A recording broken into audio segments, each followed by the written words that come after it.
So now you being a doctor जिनकी 30 years जो है प्रैक्टिस में हो चुके हैं, आप कहती हैं कि आपकी नज़र से कोई ऐसा केस नहीं गुजरा, बहुत ही रेयर है कि रेयर कोई है। ऐसा आपने थर्ड जेंडर जो है वो डिलीवर किया हो या आपके हम्म। इर्द गिर्द कोई ऐसा केस आया हो। एग्जैक्टली। तो फिर जब हम पाकिस्तानी कम्युनिटी की बात करते हैं, तो चलिए मैं बात करती हूँ पाकिस्तान के जो सारे हम एशियन सोसाइटी है, शहर हैं, प्रोविंसेस हैं, ट्रांसजेंडर्स हैं, इतनी कम्युनिटीज़ बन चुकी हैं, इतने गुरुज़ हैं और अब तो आप देखें कि हाईलाइट होते हैं, प्रोमिनेंट पर्सनैलिटीज़ बन के सामने आती हैं, तो ये कहाँ से आते हैं फिर?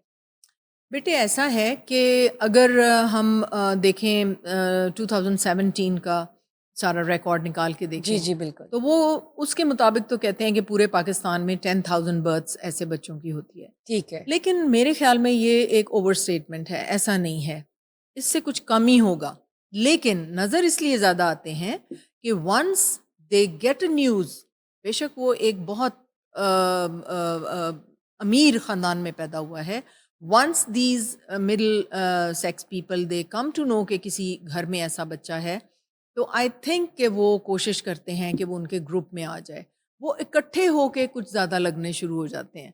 तो जब हम बहुत छोटे थे तो हमारे जो एक हमारी कॉलोनी थी, वहाँ पे एक हमारे पास वो था जिसको हम पता नहीं हम उसको क्या बुलाते थे, लेकिन he used to cook in our weddings. और वो आता था जब बर्थ होती थी बच्चों की, तो उसने डांस करना और फिर खाने राइट, पकाने। तो उस तरह का कोई एक कैरेक्टर कभी कभी किसी लोकेलिटी में या कहीं नज़र आता था, ज़रूर नज़र आता था। And they were good people, मतलब वो हमारे घरों तक उनकी रसाई होती थी। उनका मतलब हमारे घर में इतना पर्दा होता था, लेकिन हमारे घर में वो फ्रीली पीछे सहन में आ जाते थे वो लोग। वो शख्स जो था, मुझे अब उसका नाम भूल गया है, बड़ा प्यारा सा नाम था उसका। तो वो he or she whatever he used to come and sit in our verandah, और हमारे सहन और हमारी अम्मी से खुल के वो बातें करनी उन्होंने, और फिर हमारी देगें पकानी उन्होंने आके।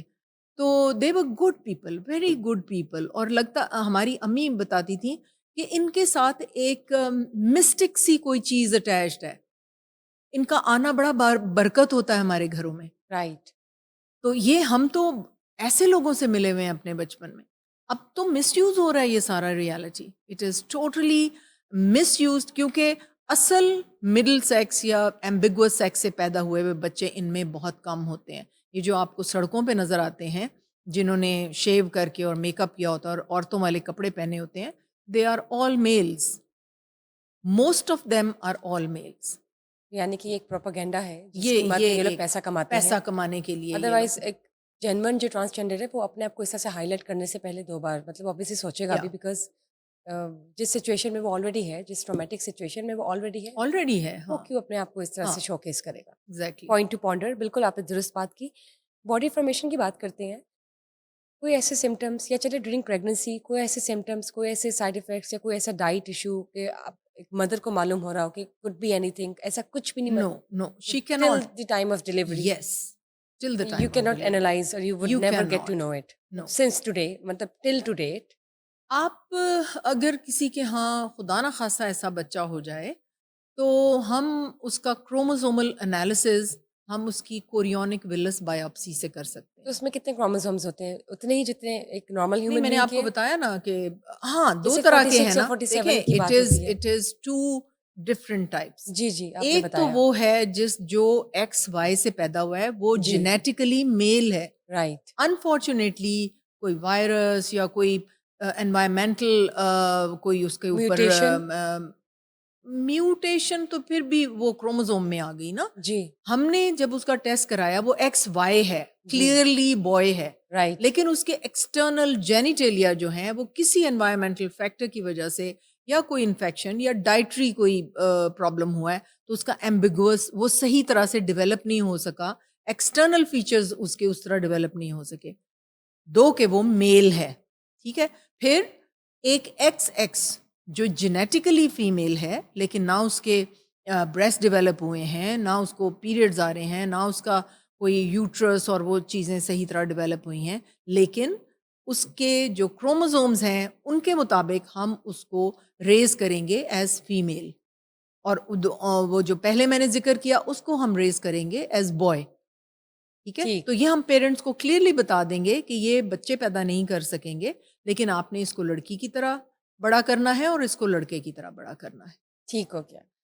तो जब हम बात करते हैं अम, कुछ ऐसे बच्चों की जिनका शुरू में नहीं पता चलता, फॉर एग्जांपल आपने बेबी डिलीवर किया and it seems to be a normal boy hmm. And on the other side seems to be a normal girl, लेकिन at the time of puberty, at the age of puberty, आपकी body में जो physical changes आते हैं उसके बाद आपकी जो जेंडर फॉर्मेशन है वो ट्रांसफॉर्मेशन की तरफ जाना शुरू हो जाती है, कि जो आपको असाइंड सेक्स है उससे आप मुख्तलिफ हैं। तो ये कैसे, ये पॉसिबल है या ये होता है? बेटे बहुत सी खबरें आती हैं ना कि जी वो हाँ जी। 7 बेटियों के बाद एक बेटी बेटे में चेंज हो गई। जी, इवन कि ठीक है? एक आई थी कि किसी की शादी हुई तो उसको पता चला कि वो लड़की नहीं है, वो लड़का है। हुँ। कुछ ऐसी बातें आती हैं, लेकिन कितनी हकीकत है आप ये बताइए? बिल्कुल गलत है। इसमें कोई हकीकत नहीं है। कोई लड़की जो वाक़ई सही लड़की थी, उसको लड़का बना दिया, ऐसा नहीं हो सकता। There is something hidden inside. वो क्या किया सर्जन ने और कैसे हुआ, उसकी कभी खुल के सामने कोई चीज़ हमारे सामने नहीं आई। और जब बच्चा मतलब डेवलप और हो वो रहा होता है। कौन-सा सर्जन है, मैंने तो मिलना है उससे। मैं तो ऐसे किसी सर्जन को नहीं जानती। वो तो राइट, हमारी इतनी कॉन्फ्रेंसेज़ होती हैं, इतनी वर्कशॉप्स होती हैं, इतनी हमारी सीएमई की मीटिंग्स होती हैं। कोई तो बताए आके कि मैंने लड़की से लड़का बना दिया। हमारे सामने तो किसी ने कभी प्रेज़ेंट नहीं किया कि देखें ये हो गया। लेकिन लड़के से लड़कियाँ ज़रूर बनाने की कोशिश कर रहे हैं। ठीक, ठीक। ठीक है? वो इसलिए कर रहे हैं कि अब बहुत रेयर है कि कोई लड़की लड़का बनना चाहेगी, वेरी रेयर। लेकिन बहुत से लड़के अब लड़कियां बनना चाहते क्या हैं। वजह है? मतलब जेंडर ट्रांसफॉर्मेशन क्यों चल रही है? क्यों कि चल मेल्स रही है? फीमेल बनना जैसे चाहते हैं, फीमेल्स मेल बनना चाहती एग्जैक्टली हैं। मैंने आपके पिछले पॉडकास्ट में बताया था कि हमारी जो बच्चे बहुत परफ्यूम्स यूज़ करते हैं, बहुत अंडर आर्म में रोल्स लगा रहे हैं, फिर मेकअप कर रहे हैं, वो अपनी आईब्रोज भी बनवा रहे हैं और वहाँ पे अपना फेशियल भी करवा रहे हैं, ये लड़के जो हैं वो अंडर इन्फ्लुएंस होते हैं इन सब चीज़ों में जिनमें थैलेट्स और पैराबेन्स हैं। ये थैलेट्स और पैराबेन जाके हाई लेवल ऑफ ईस्ट्रोजन्स उनकी बॉडी में कर देते हैं और एक ईस्ट्रोजन का इफ़ेक्ट तो है गर्लिश बनाने में, ठीक है? वो राइट, इफ़ेक्ट तो है, टेस्टोस्टेरोन का इफ़ेक्ट है कि आपको स्टर्डी मसल्स आपके स्टडी होंगे, you will start talking like boys, आपके वोकल यहाँ पे जो राइट, हैं राइट, वो सारे ट्रू, कॉर्ड्स जो हैं वो उस तरह के हो जाएँगे, आपकी वो आवाज़ जो है वो डेंस हो जाएगी, डीप हो टर्न्स जाएगी। Into a proper male, yes, right. तो इसी तरह फीमेल हार्मोन की बहुतात जब बच्चों में हो जाएगी तो उनको थॉट्स आनी शुरू हो जाएंगी, वो लड़कियों की तरह चलेंगे, वो इंक्लाइन लड़की बनना टुवर्ड्स चाहें। Female, yes, they are proper males. But they अगर आर उनकी साइकोलॉजिकल वो हो जाए, ट्रेनिंग हो जाए और उनके सारे एनवायरमेंटल फैक्टर्स जो उनको लड़की बनाने की तरफ को ले जा रहे हैं वो दूर कर दिए जाएं और माँ बाप उनको काउंसलिंग, काउंसलिंग करें, बल्कि रिस्ट्रिक्ट करें। जैसे 6 बहनों का 1 भाई है, तो वो अपनी बहनों की तरह ही चलना माहौल शुरू हो अगर ऐसा जाता मिल है, रहा है या बातें करना शुरू हो जाता जी, है, तो this is a wrong thing.